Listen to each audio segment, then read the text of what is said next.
Kapatid, sa gitna ng lahat ng itong pangyayari sa buhay mo, ang pinakamaganda mong magagawa ay yung kumilala ka sa Diyos. Yung sinasabi doon sa Malakyas, Kapitulo 3, versikulo 18. Ganito ating mababasa. Kung magkagayoy manunumbalik kayo at makikilala ninyo ang matuwid at ang masama, yaong naglilingkod sa Diyos at yaong hindi naglilingkod sa Kanya. Pagka nanumbalik tayo sa Diyos, makikilala natin yung matuwid at saka yung masama.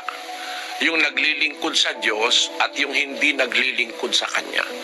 Sa isang lingkod kasi ng Diyos, ang Diyos ay may nakalaan na awa, pagpapatawad, may nakalaan siyang tulong, may nakalaan siyang pag-iingat sa isang lingkod ng Diyos.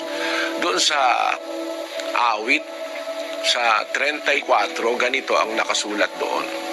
Ang anghel ng Panginoon ay humahantong sa buong palibot ng nangatatakot sa Kanya at ipinagsasanggalang sila. Alam mo, yung natatakot sa Diyos, yung naglilingkod sa Diyos, merong care and protection ang Diyos para sa kanila. Pagka tayo